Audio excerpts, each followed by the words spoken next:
برخوردار، کب آ رہے ہو اپنی بیوی لینے؟ آغا جان کی آواز ریسیور میں گونجی اور اس کے بھینچے لبوں کی سختی بڑھ گئی۔ آپ کی نیک پردہ دار نواسی خود کو مجھ جیسے گناہ گار کی بیوی کہلانا پسند نہیں کرتی، پھر آپ کیوں چاہتے ہیں کہ میں اسے لینے آؤں؟ گلاس وال کے سامنے کھڑے ہوتے اس نے اس شہر کی گلیوں میں بھاگتی دوڑتی زندگی کو دیکھا جسے لوگ محبت کا شہر کہتے تھے۔ پرانی باتوں کو جتنی جلدی بھول جاؤ گے زندگی اتنی سہل ہوگی صدیر۔ آغا جان کی آواز میں شکست بول رہی تھی، جیسے بہت مجبور ہو کر اسے واپس آنے کا کہہ رہے ہوں۔ وہ ٹھٹکا لیکن بولا کچھ نہیں، بس گلاس وال پر ٹکائے اپنے دائیں ہاتھ کی تیسری انگلی میں پہنی نیلے چمکتے ہیرے کی انگوٹھی کو گھورتا رہا۔ صدیر بچے، حالات پہلے سے بھی ناساز ہو گئے ہیں، تمہاری بیوی کو تمہاری ضرورت ہے۔ آغا جان نے اب کی بار صاف لفظوں میں منت سماجت کی تھی، لیکن ان کا بار بار کسی کو اس کی بیوی کہنا اس کے زخموں کو نئے سرے سے کھرچ رہا تھا، اذیت دے رہا تھا۔ تکلیف بڑھتی جا رہی تھی، لیکن چہرے کے تاثرات ویسے ہی سرد و سپاٹ تھے۔ اس سے بھی پوچھ لیتے آغا جان، کیا اسے ایک گناہ گار شخص کی ضرورت ہے؟ یقیناً اس کا جواب سننے کے بعد آپ مجھے واپس آنے کا کبھی نہیں کہتے، لیکن خیر، جلد آ رہا ہوں واپس، اسے اپنے نام سے آزادی دینے۔ پھر وہ جانے اور میرا اب آپ سے سب سے کوئی تعلق نہیں ہے۔ داجی نے جلدی سے ٹیلی فون کا اسپیکر بند کرنا چاہا، لیکن دروازے کے ساتھ کھڑا وجود صدیر خانزادہ کا ایک ایک زہر میں ڈوبا لفظ سن چکا تھا۔ آغا جان نے گھبرا کر اس کی جانب دیکھا، لیکن اس کا چہرہ بھی اسپاٹ تھا۔ میری حفاظت کے لیے آپ کو کسی کی منت کرنے کی ضرورت نہیں ہے۔ حفاظت میرا اللہ کرتا ہے، لیکن ذریعہ انسانوں کو بناتا ہے۔ میری حفاظت کا ذریعہ بھی اس نے کسی اور کو بنایا ہوگا نانا جان۔ ایک نرم مترنم سی آواز صدیر کے کانوں میں گونجی، لبوں کی سختی مزید بڑھ گئی۔ یہ آواز وہ 8 سال بعد سن رہا تھا، جس آواز سے اس نے 8 سال نفرت کرتے گزارے تھے۔ ایک سیکنڈ کی بھی دیر کیے بغیر اس نے فون کھڑاک سے رکھ دیا۔ آغا جان ہیلو ہیلو کرتے رہ گئے، لیکن وہ کچھ نہیں سننا چاہتا تھا۔ کچھ لمحے ویسے ہی گلاس وال کے اپنی دائیں ہتھیلی ٹکائے گردن جھکا کر وہ کھڑا رہا۔ جب اچانک وہ مڑا تو منظر میں سب سے نمایاں اس کا کثرتی سینہ تھا۔ شرٹ کے بغیر وہ صرف ایک بلیک ٹراؤزر میں کھڑا تھا۔ اگر اوپر اس کا چہرہ دیکھنے کی کوشش کی جائے تو اس کے بال اس کا آدھا ماتھا ڈھکے ہوئے تھے۔ کھڑی مغرور ناک کے نیچے اس کے عنابی رنگ لب سختی سے بھیجے ہوئے تھے، شاید کثرت سے سگریٹ کا استعمال کیا جاتا تھا۔ جھکی آنکھوں نے سامنے دیکھا تو اس کا رنگ واضح ہوا۔ وہ بھوری تھیں اور خوبصورت بھی، غرض یہ کہ وہ پٹھانی نقوش کا ایک انتہائی خوبصورت اور مردانہ وجاہت کا شاہکار 30-32 سال کی عمر کا لگ بھگ بھرپور مرد تھا۔ وہ چلتا ہوا اپنے کمرے سے باہر نکل کر کچن کی جانب آ گیا۔ وہاں رکھا فریج کھولا اور اندر سے ایک کین نکال کر اس کا ڈھکن کھولا اور منہ سے لگا لیا۔ بھوری آنکھوں سے شعلے لپک رہے تھے اور ذہن کے پردے پر ایک پرانا منظر اتر رہا تھا۔ صدیر ہمارے خاندان کا پہلا حافظ قرآن بچہ ہے۔ فخر سے چوڑا سینہ لیے آغا جان نے اپنے 15 سالہ پوتے صدیر خانزادہ کو ساتھ بٹھاتے ہوئے کہا۔ 5 سالوں کی انتھک محنت کے بعد صدیر خانزادہ کی آج قرآن پاک مکمل کرنے پر دستار بندی ہوئی تھی، جس میں گاؤں کا ہر چھوٹا بڑا فرد شامل تھا۔ آخر کو ہر دل عزیز گاؤں کے سرپنچ سید ہمایوں خانزادہ کے پوتے کی دستار بندی تھی۔ خزانوں کا منہ کھول دیا گیا تھا۔ سید ہمایوں خانزادہ کے گھرانے کا ماحول کافی مذہبی تھا۔ مذہب کے ہر اصول کی پابندی سے پیروی کرنے والے اس گھرانے میں آج پہلی بار کسی نے مکمل قرآن پاک حفظ کیا تھا، وہ بھی گھر بھر کے لاڈلے صدیر رحمان خانزادہ نے۔ صدیر ہمایوں خانزادہ، جنہیں سب آغا جی کہتے تھے، ان کی 4 اولادیں تھیں۔ سب سے بڑا سید رحمان خانزادہ صدیر ان کی اور ان کی اہلیہ بلقیس بانو کی اکلوتی اولاد تھا۔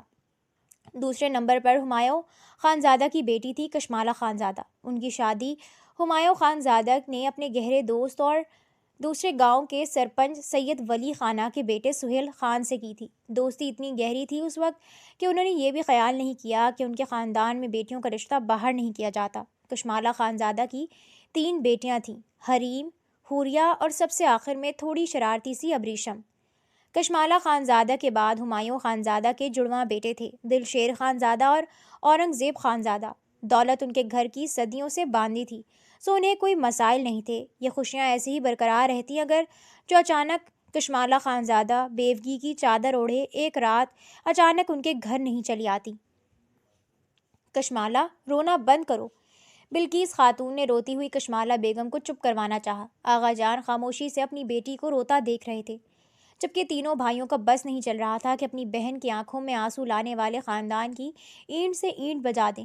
آغا جی، مجھے اپنی کوئی فکر نہیں ہے، لیکن میری بیٹیاں، وہ بہت چھوٹی ہیں آغا جی، انہیں درندوں سے بچا لیں آغا جی، دولت کے لیے وہ درندے حیوان بن گئے ہیں۔ میری معصوم بیٹیوں کو ان سے دگنا بڑی عمر کے لڑکوں سے بیاہنا چاہتے ہیں۔ کشمالہ بیگم روتی ہوئی باپ کے گلے لگتی فریاد کرتی ہوئی بولی۔ ہمیں پوری بات بتاؤ کشمالہ۔ بڑے بھائی رحمان خانزادہ نے ان کے سر پر ہاتھ رکھا، تب وہ بتانے لگیں۔ ان کے شوہر سہیل خانہ کے 2 بڑے بھائی اور تھے، وزیر خانہ اور عزیز خانہ، لیکن ماں ان کی الگ تھی۔ اسی ماں کے فرق نے انہیں سہیل خان سے بدظن کر دیا تھا۔ وہ کبھی بھی اسے اپنا چھوٹا بھائی تسلیم نہیں کر سکے تھے۔ ان کے درمیان ہمیشہ سوتیلا رشتہ رہا، جبکہ ان کے برعکس سہیل کے دل میں اپنے دونوں بڑے بھائیوں کے لیے ایک خاص مقام تھا۔ وہ انہیں صرف بھائی سمجھتا تھا، سوتیلے سگے سے آگے۔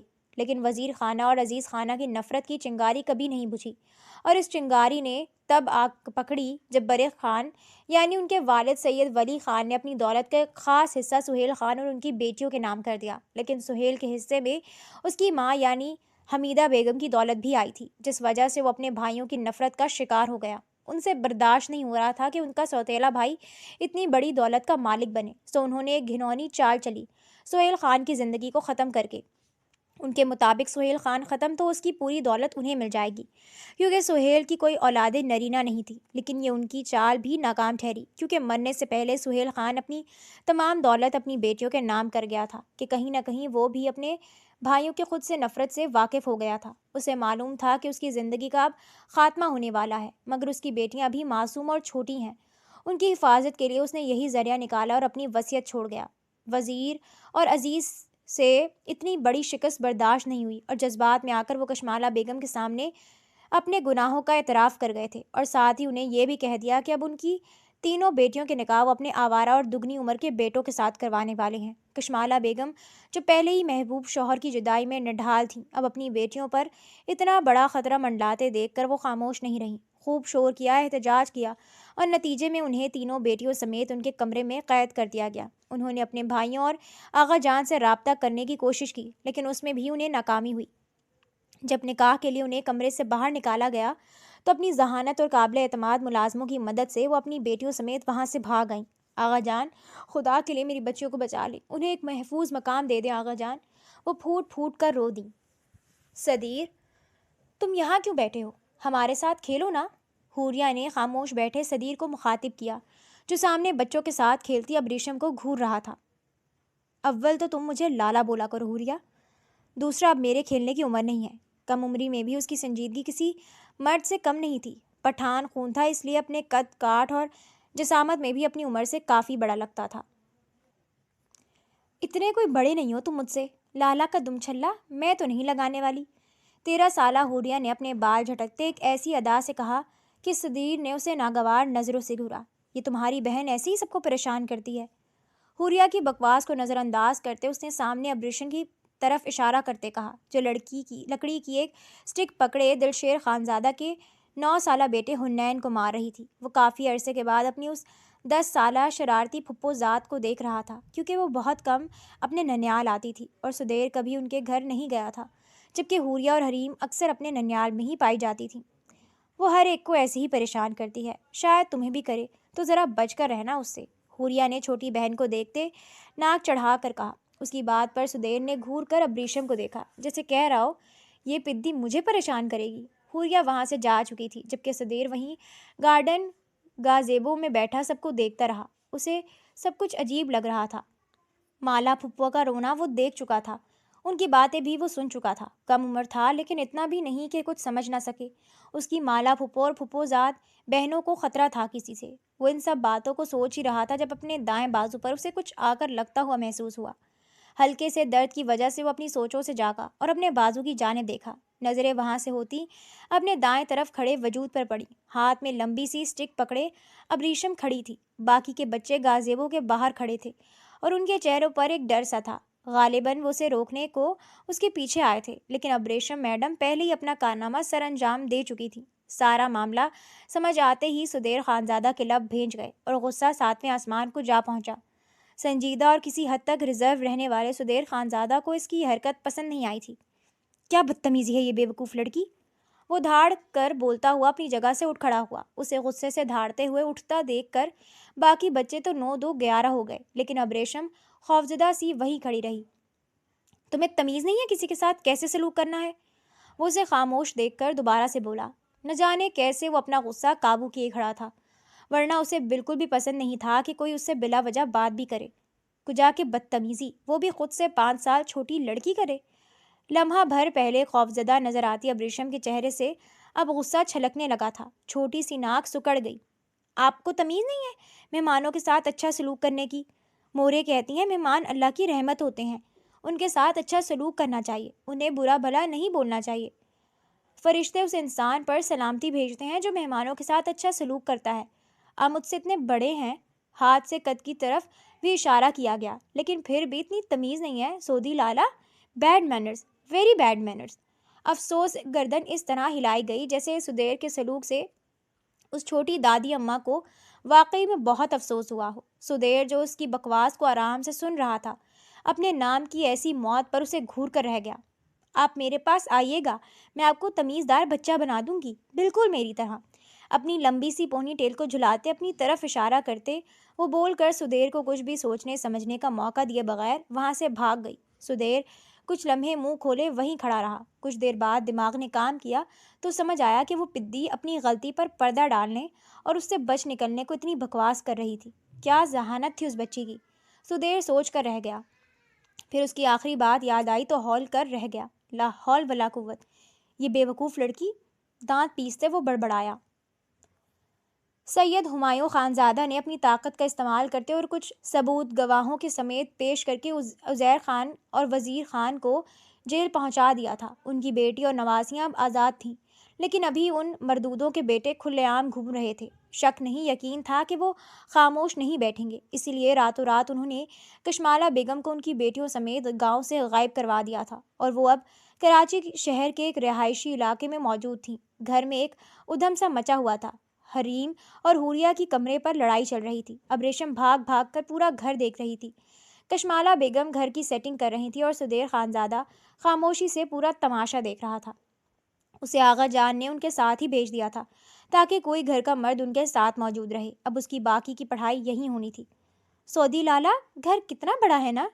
دھم سے صوفے پر بیٹھتی ابریشم نے کہا۔ سدیر نے اسے گھور کر دیکھا۔ سدیر نام ہے میرا، وہی بولا کرو تم مجھے، سدیر نے غصے سے کہا، جس کا ابریشم جیسی آفت پر کوئی اثر نہیں ہوا۔ سدیر کافی بڑا نام ہے، مجھ سے نہیں لیا جاتا سودی لالا۔ صوفے کی بیگ سے ٹیک لگا کر بیٹھتی وہ لاپرواہی سے بولی۔ سدیر نفی میں سر ہلا کر رہ گیا۔ اتنا تو وہ 1 مہینے میں اس کے ساتھ رہ کر جان گیا تھا کہ یہ آفت کسی سے ڈرتی نہیں ہے، خاص طور پر اس سے، اور لاپرواہ اتنی ہے کہ کشمالہ بیگم سے مار ڈانٹ کھا کر بھی اثر نہیں لیتی تھی۔ سب سے زیادہ دماغ تو اس نے سدیر کا کھایا تھا، جس کے غصے سے ہر کوئی بھاگتا تھا۔ وہ اسی کے غصے کو پانی کی طرح پی جاتی تھی۔ تم لالا بولا کرو صرف۔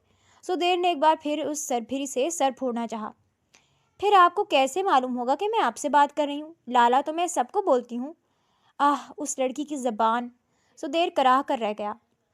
وہ اس سے بچنے کو اپنے کمرے کی طرف چلا گیا، لیکن ابریشم نام کی آفت نے اس کا پیچھا وہاں بھی نہیں چھوڑا۔ پورا 1 گھنٹہ بہت ہمت سے سدیر نے اسے برداشت کیا، پھر مجبوراً اس کا ہاتھ پکڑ کر کمرے سے نکال کر دروازہ اندر سے بند کر دیا۔ لیکن وہ بھی ابریشم تھی، کوئی بات یاد آتی تو ہر 10 منٹ بعد اس کے کمرے کا دروازہ کھٹکھٹا کر وہیں سے اپنی بات بولتی اور پھر چلی جاتی۔ اندر سونے کی کوشش کرتے سدیر خانزادہ کا دل چاہ رہا تھا اس آفت کو اٹھا کر کہیں دور پھینکا، لیکن ایک ہی اسکول میں داخلہ ہوا تو ابریشم نے اس کا پیچھا وہاں بھی نہیں چھوڑا۔ ہر پیریڈ میں وہ اس کی کلاس میں پہنچ جاتی تھی، بریک میں بھی اس کے پیچھے پیچھے ہوتی۔ سدیر خانزادہ کو ایسی صورتحال کا سامنا پہلی بار کرنا پڑ رہا تھا، لیکن ایک بات تھی جو کافی عجیب تھی۔ سدیر خانزادہ کو ابریشم سہیل خان کی عادت ہو رہی تھی۔ وہ آہستہ آہستہ خود بھی اس کا انتظار کرنے لگا تھا، اس سے باتیں کرنے کا عادی ہو رہا تھا، اس کے دوستوں کی چغلیاں سننے کو بےتاب رہنے لگا تھا۔ وہ خود بھی اب اس کے قریب ہو رہا تھا، اتنا کہ سدیر خانزادہ اور ابریشم سہیل خان بہترین دوست بن گئے تھے۔ لیکن ایک نظر ایسی بھی تھی جنہیں ان کی یہ دوستی بالکل بھی پسند نہیں آ رہی تھی۔